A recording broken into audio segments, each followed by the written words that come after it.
She yells at me when you're not home, the little girl said, barely above a whisper. And just like that, the millionaire realized he didn't know the woman he was about to marry at all.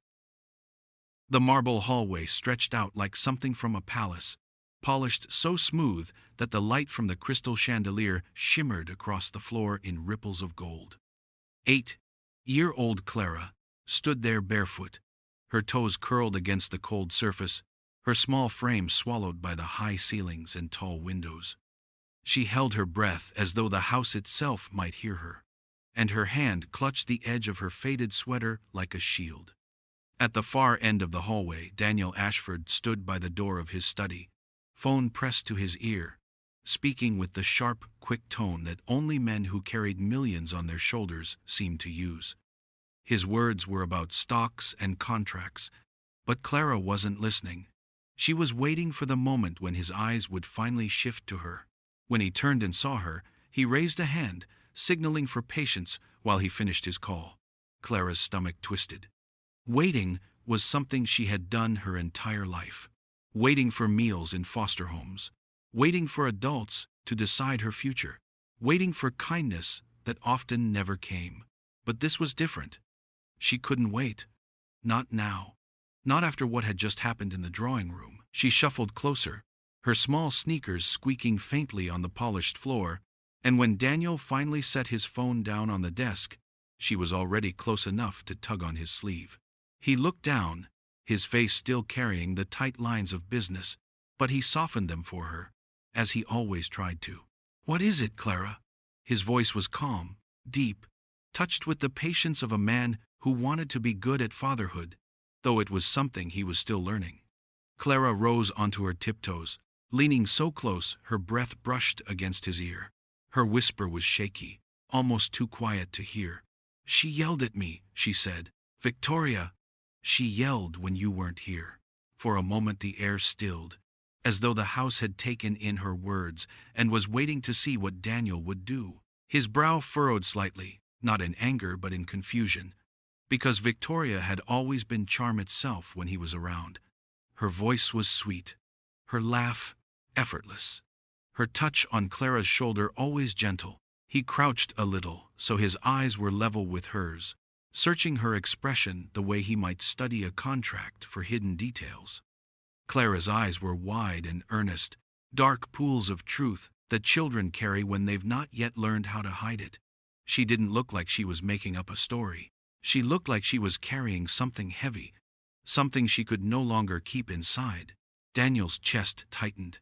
He wanted to dismiss it, to believe that Clara had misunderstood, that Victoria could not possibly have raised her voice at a child she had sworn she loved. But a seed had been planted, and once planted, seeds grow. Clara's small fingers pressed harder against his sleeve, as if to anchor herself to the only person she hoped would believe her. And for the first time, Daniel wondered if the perfect life he thought he was building with Victoria might not be as flawless as it seemed. Daniel sat alone in his study after Clara had gone upstairs, the words she had whispered still echoing in his ears. The house was quiet now, the kind of silence that pressed in on him, leaving him with nothing but his own thoughts. He leaned back in the leather chair, staring at the glow of the fireplace, and tried to picture Victoria as Clara had described her. He tried to imagine her yelling, her beautiful face twisted with anger, her voice sharp and cruel. Yet every memory he held of her was the opposite, every scene carefully painted with charm and grace. He thought back to the dinner parties, the way Victoria floated into a room as if she owned the very air around her, wearing gowns that turned every head, speaking with a calm elegance that made even his oldest investors lean forward to listen. She knew how to flatter without seeming false, how to encourage without seeming patronizing. When he had introduced her to his board of directors, she had remembered every name, every detail of their families, their hobbies, even their charities, and by the end of the night, they had been enchanted. She had made Daniel look stronger, smarter, more complete, as though she were the perfect partner to balance his empire. In public, Victoria was flawless. She would touch his arm in just the right way, She would laugh at the right moment, and she always seemed to know when to step forward and when to step back. To his friends, she was the definition of refinement. To the press, she was a jewel, the woman who softened his sharp edges and humanized the man who had built a fortune in cybersecurity. Every photograph of them together looked effortless, his hand resting lightly on her waist, her eyes turned up to him with devotion. And yet, Clara's whisper had lodged itself in his mind, refusing to let go. Children rarely invented cruelty, especially children who had learned early on to watch adults closely, to read the smallest flicker of truth behind their words. Daniel rubbed his temples and told himself there must be some mistake. Perhaps Clara had misunderstood. Perhaps Victoria had raised her voice out of frustration, and it had seemed harsher than it was. But then he remembered Clara's eyes, wide and steady, not pleading, not dramatic, only certain. Doubt was a dangerous thing. It crept into cracks and widened them. It gnawed at foundations until what seemed solid began to tremble. He wondered if he had been blinded by beauty and charm, if Victoria's perfect image had been just that, an image. He thought about how often she had offered to take Clara shopping, or how she had suggested private tutors for her instead of traditional school. At the time, it had seemed like kindness, but now he wondered if it had been a way to control, to shape Clara into someone easier to manage. Daniel stared into the fire, his jaw tight. He wanted to believe the woman he knew was real, but for the first time, he was no longer sure. And once a man like him began to doubt, there was no going back. Clara had always been good at being invisible. In the foster home she had lived in before Daniel took her in, silence and watchfulness had been her only defenses. She had learned that adults often showed one face in public and another in private, and the only way to stay safe was to notice the difference before it was too late. In Daniel's estate, with its long hallways and shining floors, Clara still moved the same way she had in those crowded houses, soft-footed, careful, slipping into corners where no one thought to look. From those quiet places she saw things others did not. Victoria's smile in front of Daniel was perfect, warm, filled with admiration, but when his back was turned, the warmth drained from her eyes. Clara saw the sharp glances that sliced like blades, the subtle tightening of her jaw when Daniel asked her to spend time with Clara, the way her hands clenched for a moment before she smoothed her dress and leaned down with a practiced tenderness. The change was so quick, most would never notice. But Clara noticed. She had been trained by life itself to watch for masks and the shadows behind them. It started small. Victoria would whisper things when Daniel stepped into another room, little jabs that stung more than a shout ever could. "You're not good enough for him," she hissed one afternoon as Clara sat on the carpet drawing with colored pencils. "Do you know how lucky you are to even be here? Children like you don't get fairy tales." Clara had lowered her eyes, pretending not to hear, though her small hand had tightened on the pencil until the lead snapped. Other times, Victoria used silence as a weapon. She would ignore Clara's greetings, let her questions hang in the air unanswered, her painted lips curving into the faintest smirk when Clara's face fell in confusion. Once, when Clara tried to show her a school project she was proud of, Victoria accepted the paper with a smile for Daniel's benefit. But the moment he turned to answer a call, she crumpled it in her hand and whispered, "Don't embarrass yourself again." She smoothed the paper before Daniel turned back, so he saw nothing. Clara never cried in front of her. Tears, she had learned long ago, only fed people like Victoria. Instead, she tucked every cruelty away, storing them in the secret place inside her heart where truth lived. She stayed quiet, but her eyes never missed anything. She saw how Victoria's voice softened instantly when Daniel walked in, how she tilted her head just so when she spoke to him, how she acted as though Clara were part of the picture only when he was there to see it. At night, Clara lay in her bed staring at the ceiling, hearing again the sharpness of Victoria's words, and wondering if Daniel would ever believe her. He was kind, but he was busy, and he loved Victoria in a way that made him blind. So Clara did what she had always done. She watched the shadows, and she waited. Daniel had always believed himself a man who could read people. In business, his instincts rarely failed him. He could tell when an investor was bluffing, when a competitor was hiding weakness, when a deal looked too perfect to be real. Yet in his personal life, he had always struggled to apply that same sharpness. With Victoria, he had wanted to believe the image she presented was genuine, because believing otherwise meant admitting he had been deceived in a place far more vulnerable than the boardroom. Still, after Clara's quiet whisper, after those wide brown eyes told him a story of harsh words and hidden cruelty, Daniel found himself watching more closely.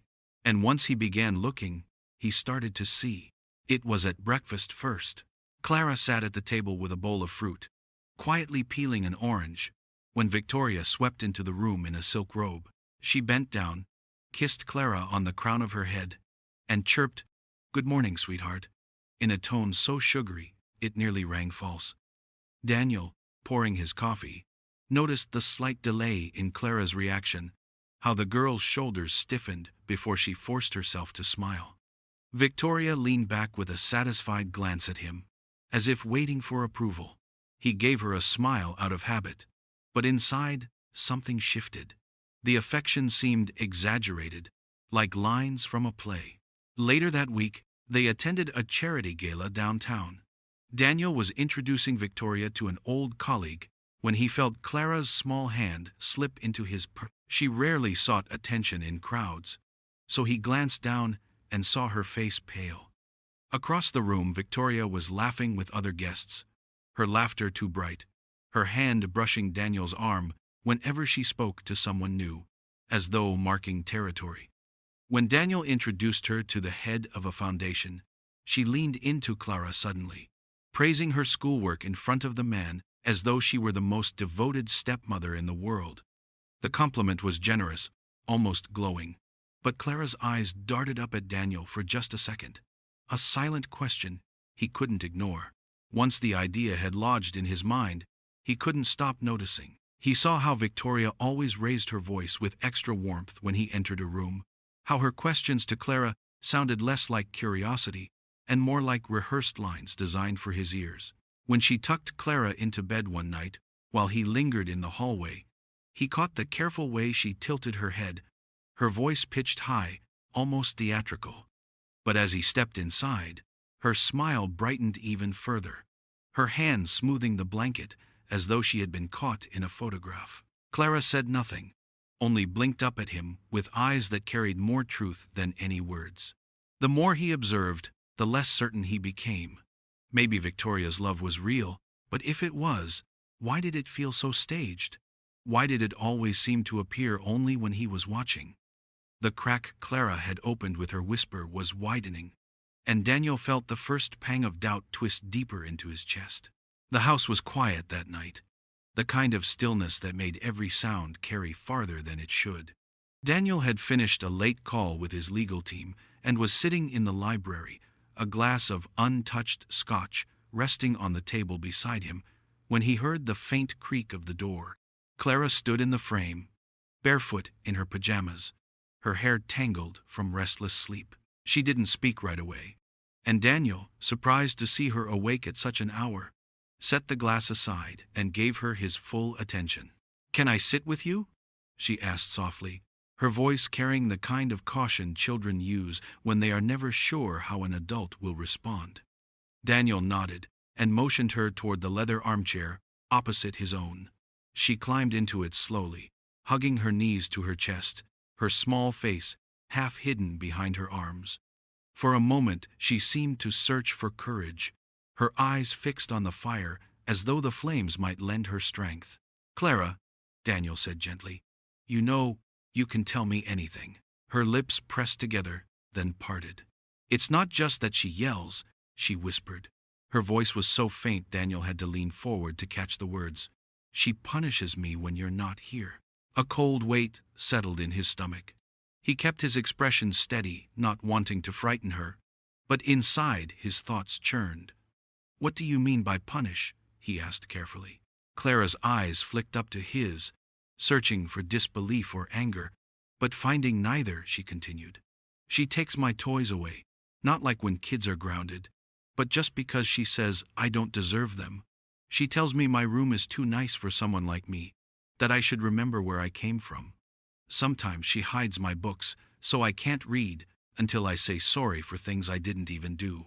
Daniel's chest tightened, a mix of anger and sorrow twisting through him. He thought of the toys he had chosen for her, the books he had stocked her shelves with, wanting her to have the childhood he never could give himself. He had believed he was giving her comfort, but behind his back those gifts had been turned into weapons. Clara's voice wavered but did not break. When you go on trips, she says, no one really wants me here. She says you only adopted me to look good to your investors. She says if I don't behave, you'll send me back. The words struck him harder than any blow.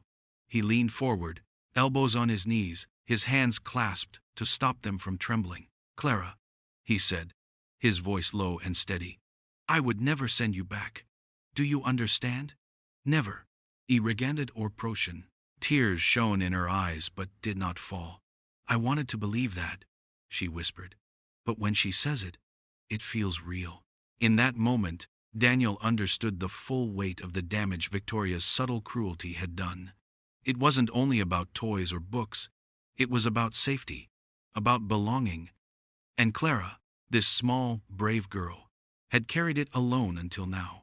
He reached across and took her hand in his, promising silently that he would never ignore her truth again. Daniel sat awake long after Clara had gone back to her room, her small hand slipping from his as she whispered a tired good night. The fire in the library had burned low, leaving only glowing embers, but his mind burned hotter than any flame.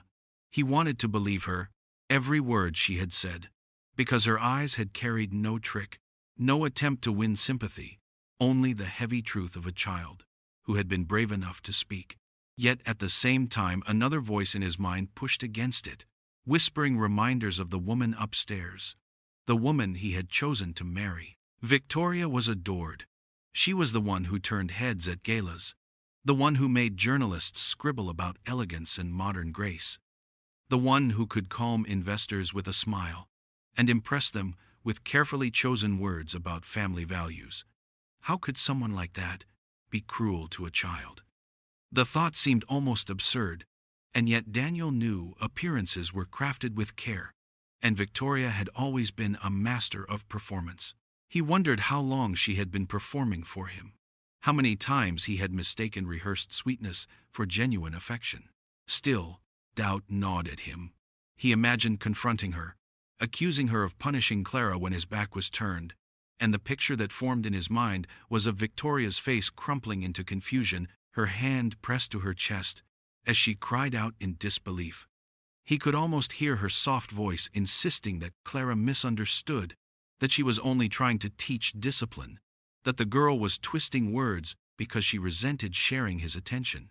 Daniel could even imagine the tears glistening in her eyes, convincing him to comfort her, and he hated himself for knowing he might falter, because he had fallen for her charm so many times before. His name was built on being unshakable, the kind of man who could face down ruthless competitors and win, yet here in his own house, with a child who trusted him and a fiancée who might be deceiving him, he found himself unable to choose a side without hesitation. The weight of his public image pressed heavily on him too.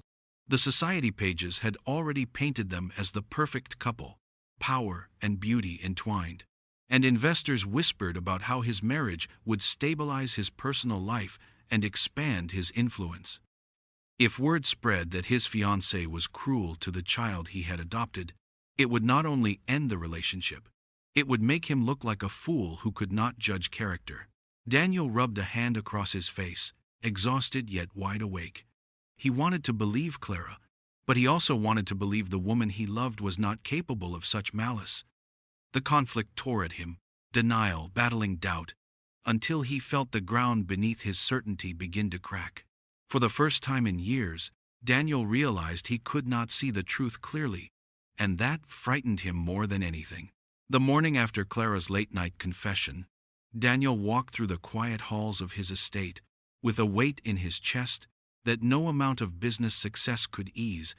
He moved with the measured steps of a man who was used to control, but his mind was restless, circling around Clara's words, testing them against everything he thought he knew about Victoria. He told himself he needed more than whispers and doubts before he confronted the woman he intended to marry. He needed something solid, something he could not explain away with charm or excuses. It was Josephine who gave it to him. She had been with the Ashford family for decades, long before Daniel had made his fortune. She had raised him as much as his own parents had, teaching him the quiet discipline of routines and the weight of keeping a household steady. At nearly 70, her movements were slower, but her eyes remained sharp, and her loyalty was unquestionable. When she appeared in the doorway of his study, carrying a tray of tea, Daniel recognized the look in her eyes at once. She had something to say. "Mr. Daniel," she began in the careful tone she used when treading on delicate ground, "there's something you ought to know." He gestured for her to sit, and though she rarely did, this time she lowered herself into the armchair across from him. She folded her hands, her weathered fingers still and deliberate, and looked directly at him. "It's about Miss Victoria." The name alone made his chest tighten. He braced himself for what might come. "I've seen the way she looks at the child when she thinks no one is near," Josephine said, her voice steady. "Not the way a mother looks, not even the way a kind woman looks. It's sharp, like a warning. And I have heard her too. She has snapped at Clara more than once, not loudly, not enough for the whole house to hear, but sharp enough that a child would know to be afraid." Daniel sat back in his chair, every muscle taut. "What exactly did you hear?" Josephine's eyes softened, but her words carried the weight of truth. Once, when Clara spilled juice on the dining table, Victoria leaned down and hissed at her that she was useless, that she should be grateful Mr. Daniel hadn't sent her away. Another time, I heard her telling the girl she would never fit in here, that she should stop trying. The words hit Daniel like blows, not only because of what they revealed about Victoria, but because they echoed the very fears Clara had confessed. This was no longer just the voice of a child who might have misunderstood. This was confirmation from someone who had no reason to invent such things. Josephine reached out and laid her hand gently on his arm, her touch filled with both comfort and gravity. "I did not want to interfere, but the girl is telling you the truth. I've seen too much in my years to mistake it. You must be careful, sir. Appearances can fool even the wisest men." Daniel stared at the fire in silence, his doubts now sharpened into conviction. Clara had not been lying, and Victoria's mask was beginning to slip. Clara had learned long ago that keeping proof was sometimes the only way anyone would believe her.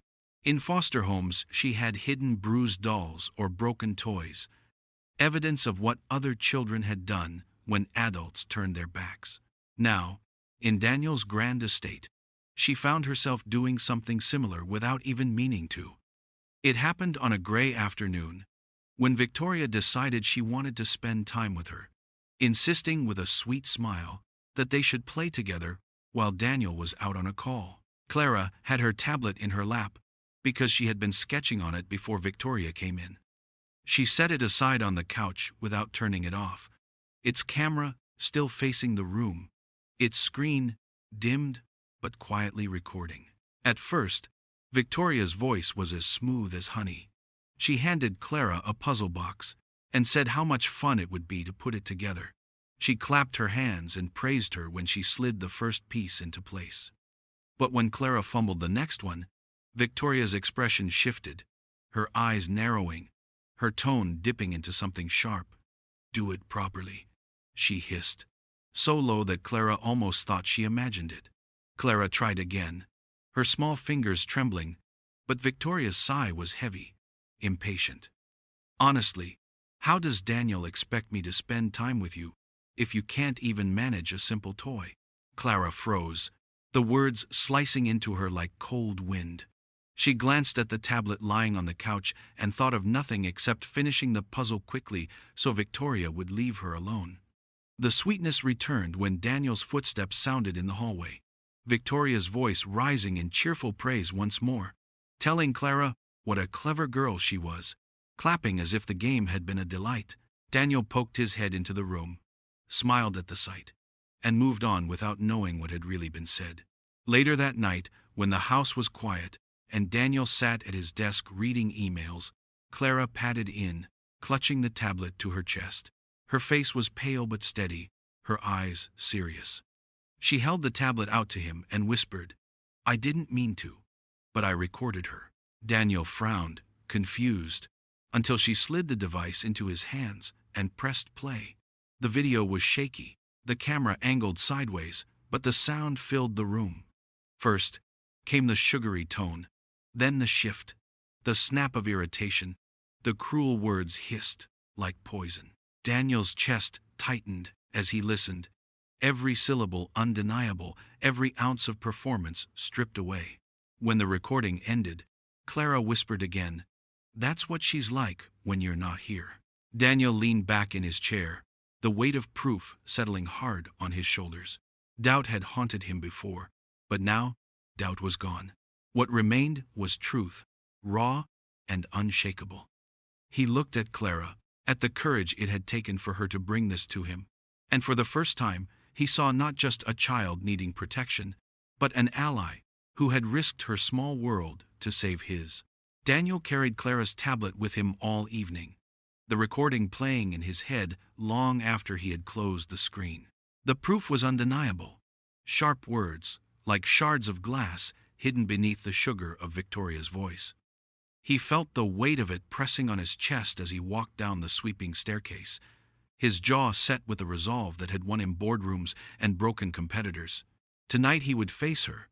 Tonight he would strip away the mask and demand the truth. He rehearsed the words in his mind, steady, clear, impossible for her to twist into something else. But when he entered the drawing room, the scene before him stopped him cold. Victoria was there in a gown of silver silk, her hair swept into soft waves, a glass of wine poised delicately in her hand. Around her stood 3 of his oldest friends from the firm, men whose opinions still mattered in ways Daniel would not admit. They laughed at something she had just said, their admiration obvious, their smiles wide. She turned at the sound of his steps, and her eyes lit up with warmth, the kind of radiance that drew people in. "Darling," she said, moving toward him with outstretched arms, her voice rich with affection. Her touch on his arm, the press of her lips against his cheek were perfectly timed. To the others, it must have looked like the picture of devotion, the graceful fiancée welcoming her successful partner. Daniel's throat tightened. The words he had carried with him, the accusation ready to spill, caught hard and refused to come out. He glanced toward his friends, saw how relaxed they were, how charmed, how easily they believed in the image Victoria projected. If he spoke now, if he shattered that illusion, it would not only be her reputation at stake, it would be his. So he stayed silent. He allowed Victoria to slip her arm through his and guide him into the circle, where she introduced him with a soft laugh, praising his brilliance in ways that made him look both powerful and human. Every word out of her mouth was designed to flatter him before others, and it worked.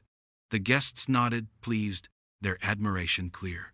Only Daniel knew that behind the silken tones there was a woman who had hissed cruel words at a child hours before. The evening passed in a blur of polite conversation and sparkling glasses, Victoria gliding from one guest to another with flawless poise. Daniel watched her, torn between rage and disbelief. Every gesture of hers, so carefully polished, it seemed impossible she could be the same woman from the recording. Clara's words replayed in his mind. Josephine's warnings echoed. The evidence burned in his pocket. But still, he said nothing. When the guests finally departed, leaving behind the scent of perfume and the fading sound of laughter, Daniel stood in the empty hall, with his fists clenched. Victoria kissed his cheek and thanked him for being wonderful, then floated upstairs without a trace of guilt. Alone, Daniel stared at the grand staircase and realized he had deferred the inevitable. The confrontation would come, But not tonight. Tonight he had chosen silence, and the silence felt heavier than any words he could have spoken. The garden glowed under the fading light of evening, the roses casting long shadows across the stone path, the fountain trickling softly in the center.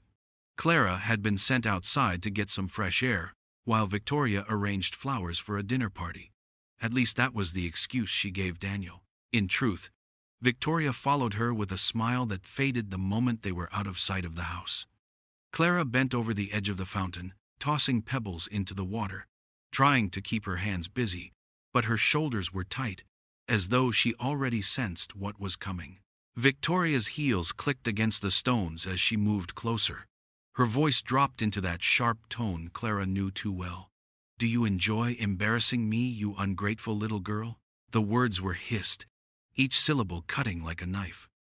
"You think your sad little stories make Daniel love you more? You think your big eyes will make him choose you over me? Don't fool yourself. He only keeps you here because it makes him look good." Clara froze, the pebble slipping from her fingers into the fountain with a hollow splash. Her chest burned with the effort of not crying, because she knew tears only made things worse. But the cruelty pressed harder this time, and she felt her throat tighten. "I didn't do anything," she whispered. But Victoria only laughed, low and bitter.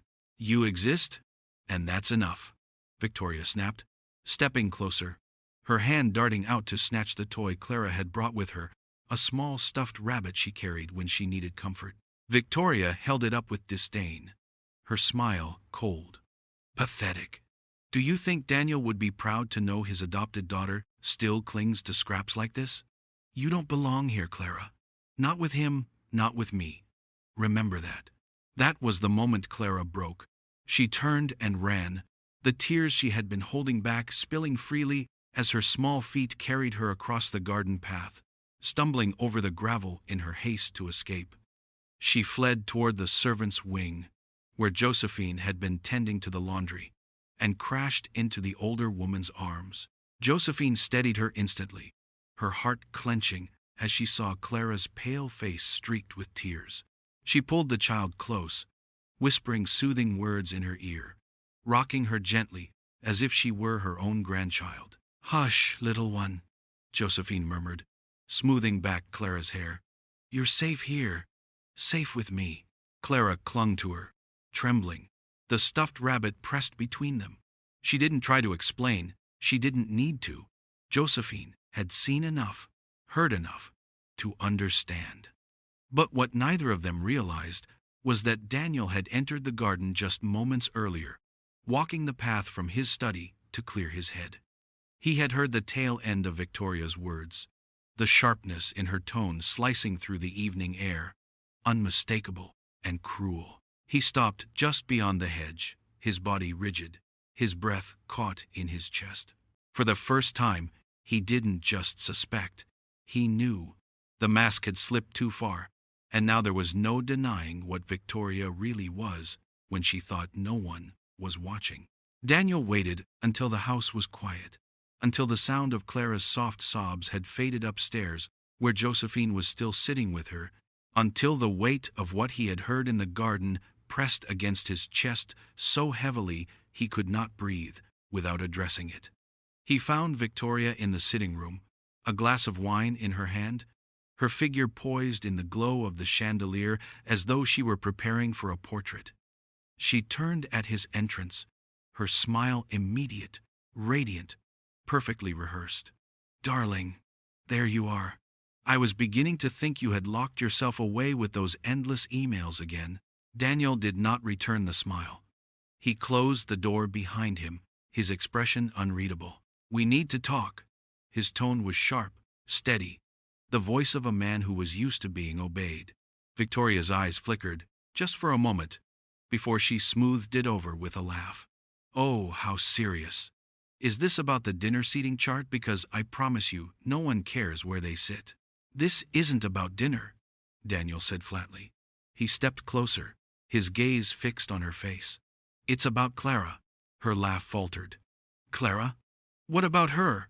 "I heard you in the garden," he said. The words were quiet, but they struck like a hammer. I heard how you spoke to her. I heard every word." For a second, Victoria's mask cracked, her eyes narrowing before she caught herself. Then, with a shake of her head, she set the wineglass down on the table and placed a hand dramatically over her chest. "Daniel, please. You can't honestly believe I would ever hurt that child. She's confused, she's sensitive, and she's clever enough to twist things when it suits her." Daniel's jaw tightened. "She didn't twist anything. She was in tears." "Of course she was in tears," Victoria countered, her voice rising with a carefully measured indignation. "That's what children do when they want attention. She resents me because I'm not her mother, because she knows I come first with you, and she wants to drive a wedge between us. Haven't you noticed how conveniently her stories appear whenever you're unhappy with me? She's manipulative, Daniel. That's what happens with children from her background. They learn to play people." The words cut deeper than she realized, and Daniel's chest tightened in anger. Clara had said almost the same thing, that adults rarely believed children like her, that they assumed she was making things up. He stared at Victoria, her beauty, her poise, her carefully chosen tone of wounded innocence, and for the first time he saw how dangerous it could be. "You're saying an 8-year-old orchestrated all this?" he asked, his voice dangerously calm. Victoria met his gaze without flinching. "I'm saying she's desperate to keep your love to herself, and she knows the fastest way to do that is to poison you against me. Daniel, you're too smart to fall for it." But even as she spoke, even as she leaned toward him with pleading eyes, Daniel felt the truth settle like stone in his chest. Clara's voice had been honest. Victoria's voice now was performance. He could hear the difference, and no amount of charm could cover it anymore. Victoria's eyes filled with practiced tears, the kind that glistened without spilling, and her voice softened into a trembling melody that could have swayed a crowd. "Daniel, please. You know me better than this. Do you honestly think I would ever be cruel to a child, let alone your child? Clara she's fragile, she's clever, and she's learned how to turn situations in her favor. I don't blame her. I truly don't. But you can't let her play with your heart like this." She moved toward him, her silk gown whispering against the floor, her hand reaching for his arm as though her touch might steady him. "Children who've been through what she has, they test people. They push, they invent stories, because they're afraid. She's afraid of me, Daniel. Not because I've done anything, but because she knows how much I love you." "Isprecht." Daniel felt her hand on his sleeve, warm and delicate, and for a fleeting moment, the years of charm and poise she had shown him came rushing back. He remembered the way she had supported him during press conferences, the way she had comforted him when investors turned cold, the way her smile had seemed like a shield against the loneliness that came with wealth. He wanted to believe her.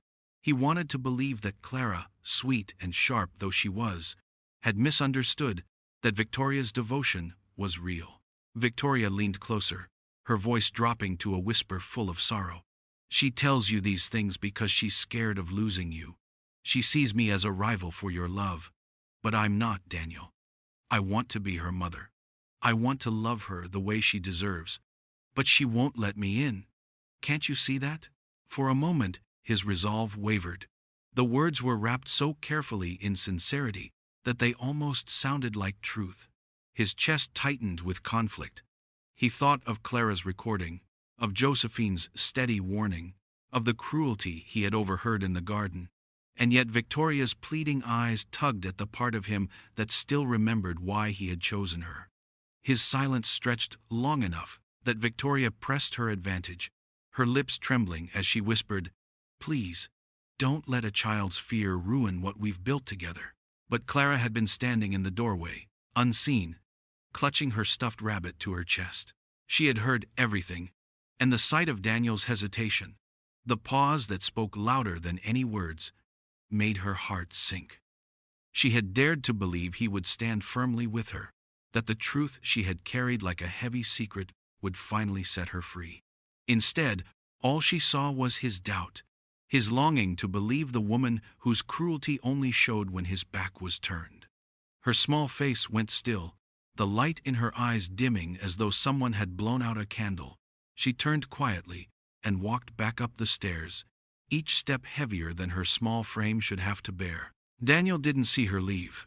He only felt the silence thicken after Victoria's words, a silence that tasted of betrayal, though he didn't yet realize it was his own hesitation that had cut the deepest. The next morning dawned gray and heavy, the sky pressing low against the estate, as though the world itself sensed the unease inside its walls.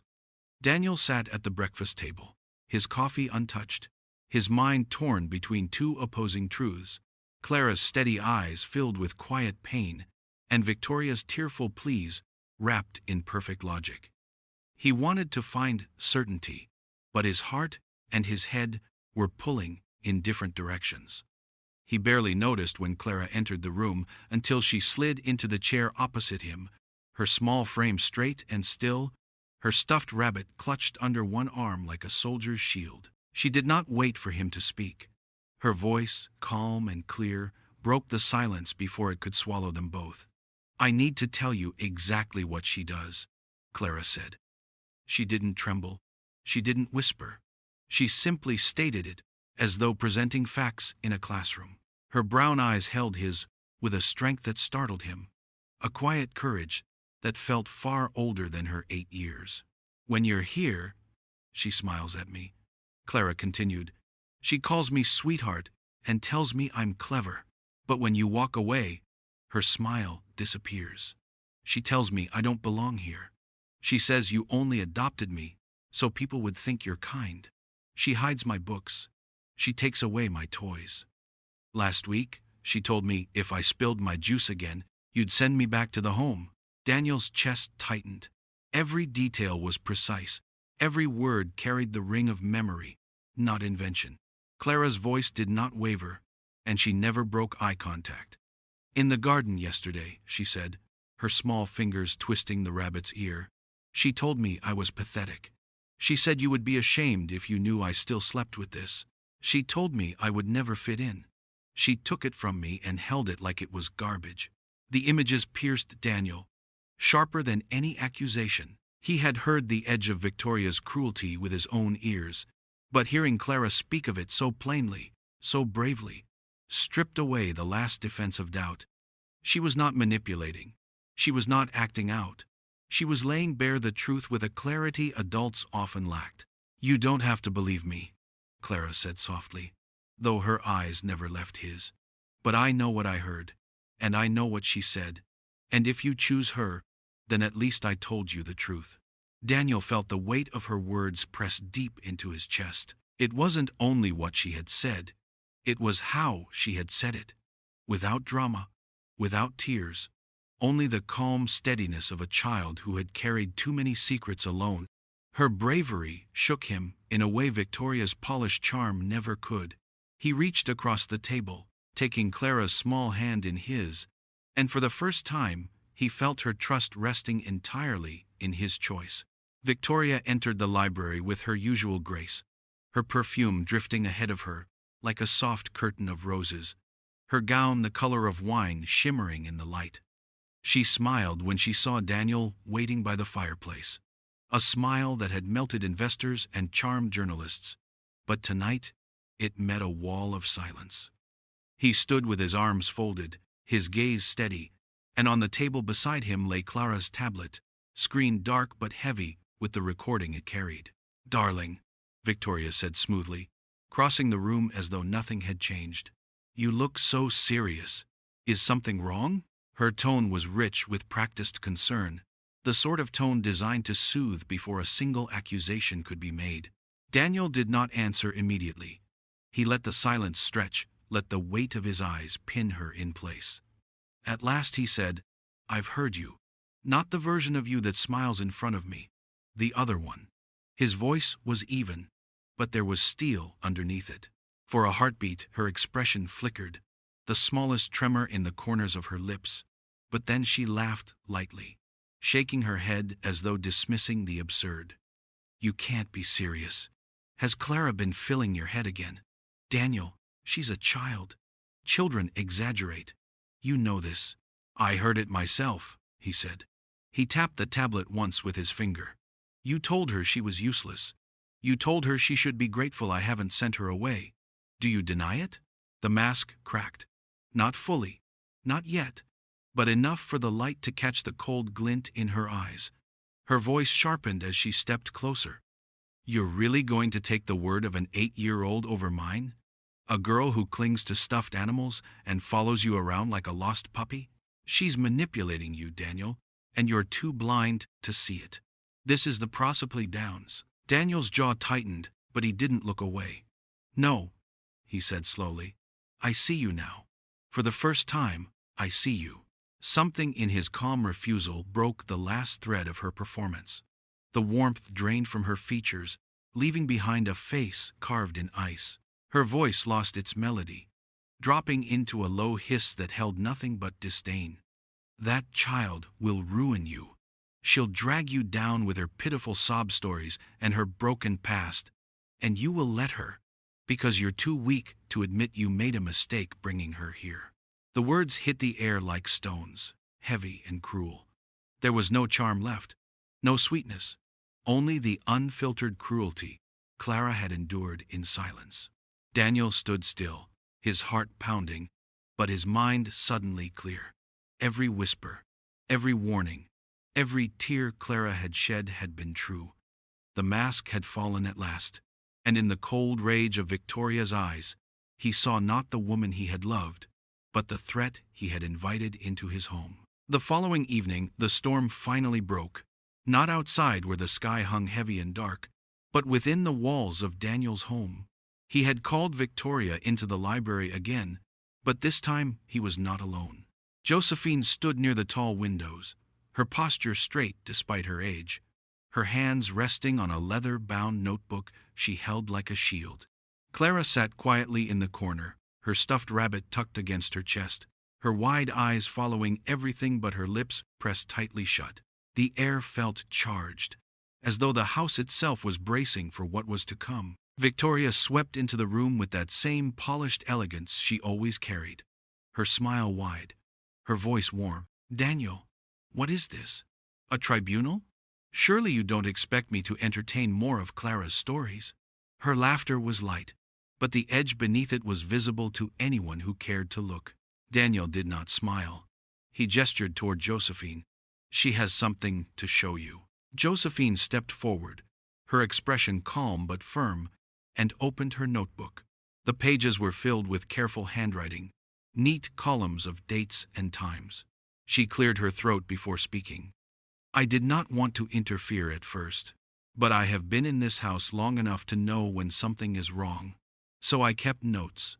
Every time I heard you snap at the girl, every time I found her in tears when you claimed she had simply misbehaved, every strange phone call you took in hushed tones when you thought no one was listening. Victoria's smile faltered, but she quickly forced it back, tossing her hair over one shoulder. This is ridiculous. A servant's gossip. Nothing more. Josephine's dark eyes sharpened.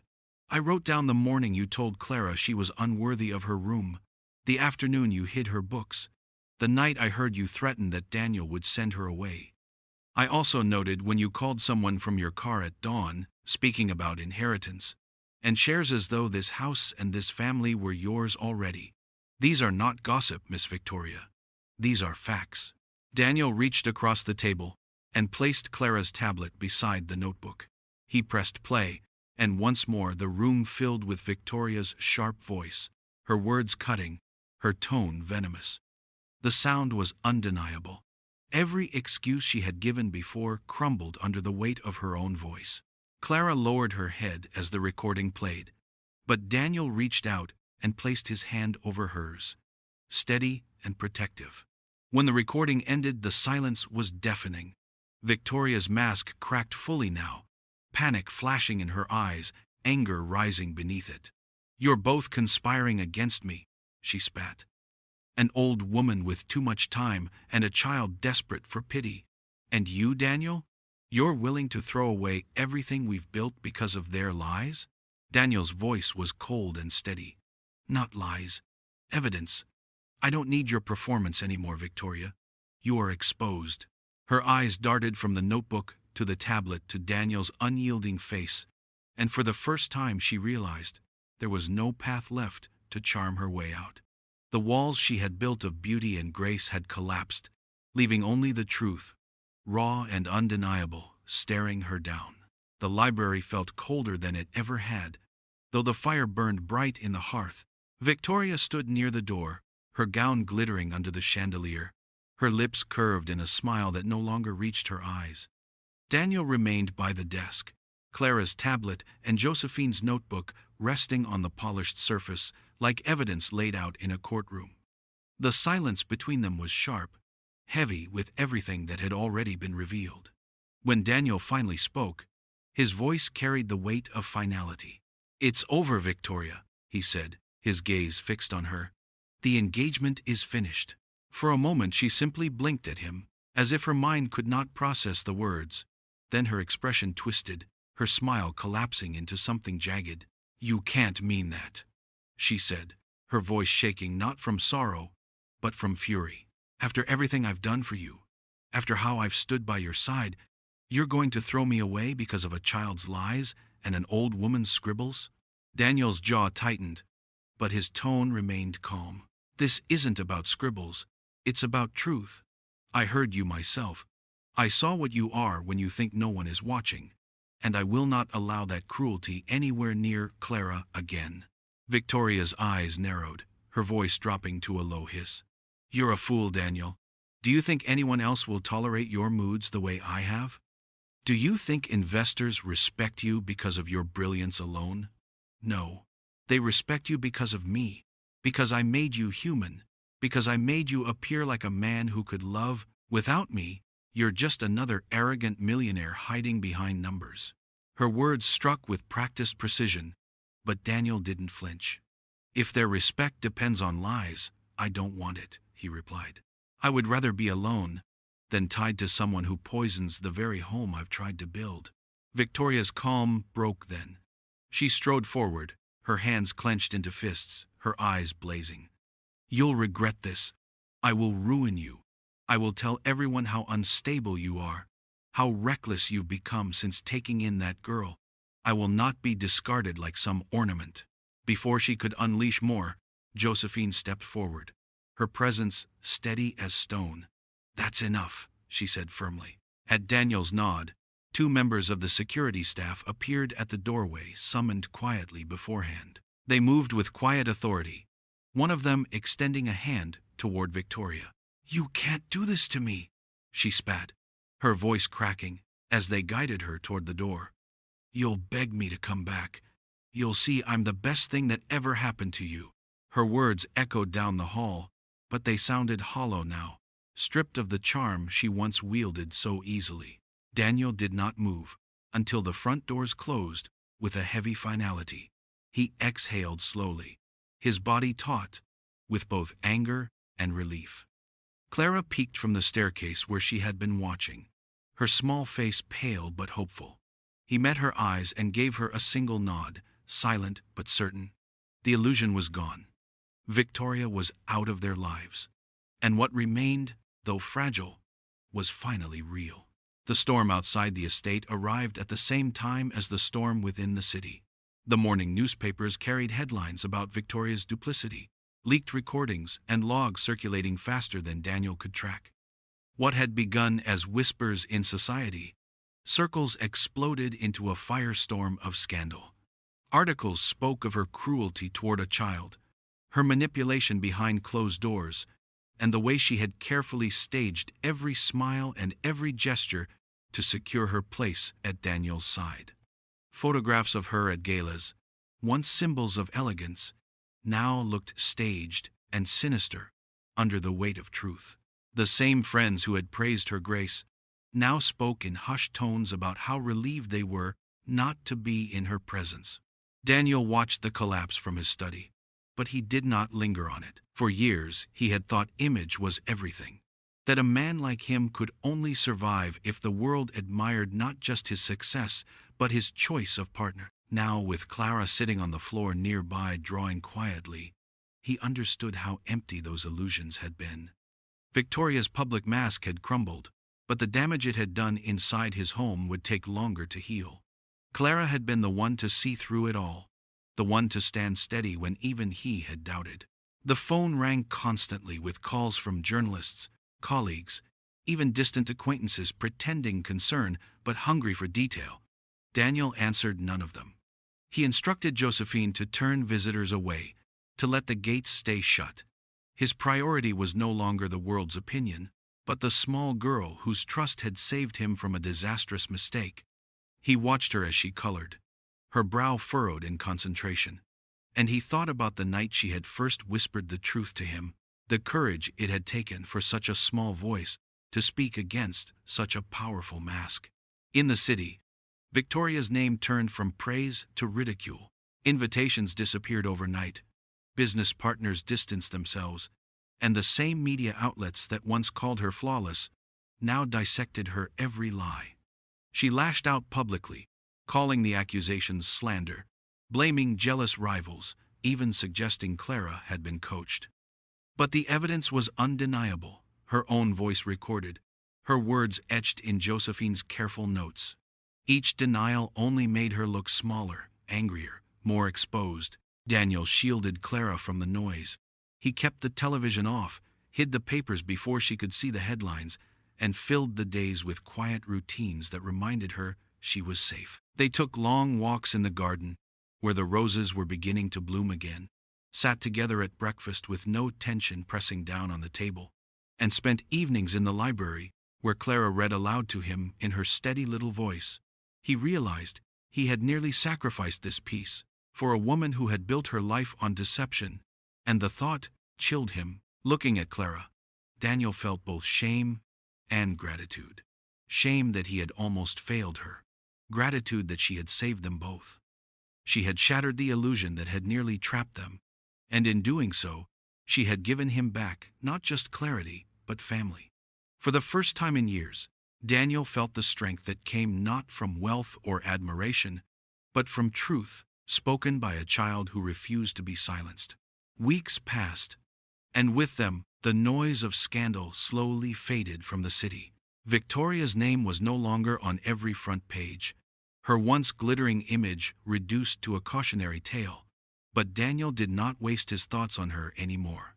His focus had shifted entirely to the quiet strength of the girl who had saved him, and the steady presence of Josephine, who had stood like a shield beside them both. The day finally came when the papers were signed and the judge's words confirmed what had already become real in their hearts.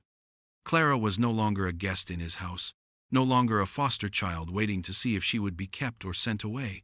She was his daughter, bound to him not by chance but by choice. Daniel brought her home that afternoon, and instead of retreating to his study, as he so often had before, he led her straight into the sitting room. It was a room Clara had once avoided, the place where Victoria's polished taste had lingered in the sharp lines of the furniture and the cold gleam of glass and silver. But now the space was different. The heavy velvet drapes were gone, replaced with light curtains that let the sun pour in. The shelves, once filled with decorative pieces chosen for appearances, now held rows of Clara's books, spines bright with stories she had read and stories she had yet to discover. On the mantel, framed photographs of Josephine's family stood beside a drawing Clara had made of the three of them together, her small handwriting scrawled at the bottom, "My real family." Clara stood in the doorway, her mouth parting in quiet wonder. Her small hand tightened around Daniel's, her wide eyes taking in every change, every sign that this house no longer belonged to illusion but to them. Daniel knelt down so he could look at her directly, his hands steady on her shoulders. "This is yours now," he said, his voice thick with emotion he did not try to hide. "This house, this room, this life, all of it. No one can take it away from you." She blinked quickly, as though fighting back tears, and whispered, "Really mine?" "Really yours," he answered. And then after a pause he added, "Because you were brave enough to tell me the truth when I couldn't see it. You saved me, Clara. You saved us both." She leaned forward then, wrapping her arms around his neck, with a fierceness that surprised him.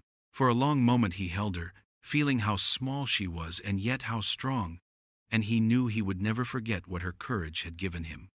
Josephine entered quietly, watching them with a smile, her eyes shining with a pride that words could not capture. That evening they sat together in the redesigned room, Clara curled against Daniel's side with her rabbit tucked safely under her arm, Josephine knitting in her favorite chair. The house no longer felt like a monument to wealth or status. It felt like a home, warm and alive, built not on appearances but on truth. Daniel looked around and thought he had never been richer in his life. If this story moved you like it moved us, don't forget to give it a like. And if you want more stories like this one, hit subscribe. We'd love to have you with us.